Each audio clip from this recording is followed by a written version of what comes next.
કે કોઈ ધારાસભ્યએ કોઈ ચેલેન્જો આપી છે, અરે ભાઈ ખાડા સરખા નથી કરતા, 2 કરોડ રૂપિયા તમે તમારા ખાડા પૂરવામાં વાપરો તો એ સારું છે, પણ હું કહેવા માંગુ છું માનનીય CR પાટીલજી અને માનનીય મુખ્યમંત્રીશ્રીને ચેલેન્જ આપવા માંગુ છું, એક સીટ રમવાનું છોડો, તમારામાં તાકાત હોય તો 100 તમારા 61 છે ને 61 રાજીનામું આપે ને 161 અમારા સૈનિકો ઉભા રહેશે અને તમને આ વખતે હરાવી દેવાનું જનતાએ નક્કી કર્યું છે। આવો મેદાનમાં વાતો કરો છો તમે, ભ્રષ્ટાચારના રૂપિયા ભેગા કરીને મોરે મોરાની શેની મોરા મોરાની વાતો થાય છે।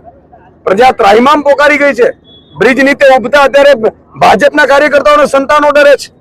મને ગઈકાલે હિંમતનગરમાં એક ભાજપનો નેતા મળવા આવ્યો, રડતો તો બિચારો।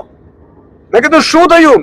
મને કે સુદાનભાઈ અમારી ભૂલ થઈ ગઈ, અમને કમળના ફૂલને અમે મદદ કરી છે, આજે મને ચિંતા છે મારી દીકરી ભણવા જાય છે ક્યાંક બ્રિજ નીચે, અમારા જ બનાવેલા બ્રિજ નીચે ઉભો છે, મને ચિંતા થાય છે ક્યારે એ ભોગ બની જશે અમારા ભ્રષ્ટાચારનો। એટલે હવે તમે બધા લડો, અમે તમારી સાથે છીએ। આખો માહોલ બદલાયો, તમે વિચાર કરો 15 17 લોકોના મૃત્યુ થયા છે અને દુઃખની વાત એ છે કે મંત્રી કે મુખ્યમંત્રી ત્યાં ફરક્યા નથી। આપણે હેલિકોપ્ટર મુખ્યમંત્રીને ત્યાં શોભાના ગાંઠિયા માટે આપેલા છે, ઉદ્ઘાટન માટે આપવા લાગે છે।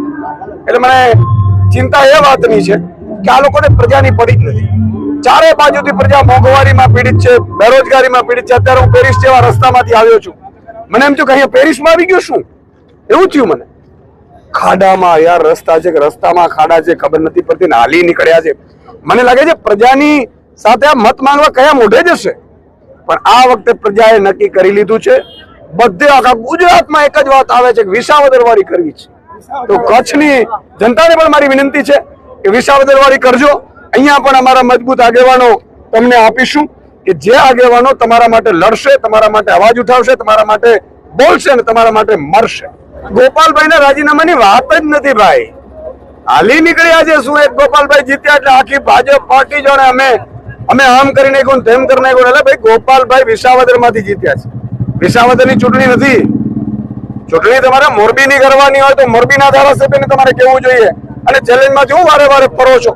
અને હું તો એમ કહું છું જાહેરમાં ડિબેટ કરવા આવો, મુખ્યમંત્રીને કહું છું, CR પાટીલજીને કહું છું કે આવો ગુજરાતના વિઝન ઉપર કે 2027માં ગુજરાત કેવું હોવું જોઈએ, 5 વર્ષમાં ગુજરાત ક્યાં પ્રગતિ કરે, એમાં ખેડૂતો કેટલી પ્રગતિ કરે, બેરોજગારો કેટલી પ્રગતિ કરે, યુવાનો કેટલી પ્રગતિ કરે, આર્થિક સ્થિતિ કઈ રીતે ગુજરાતની સુધરે, ઉદ્યોગો કઈ રીતે પ્રગતિ કરે।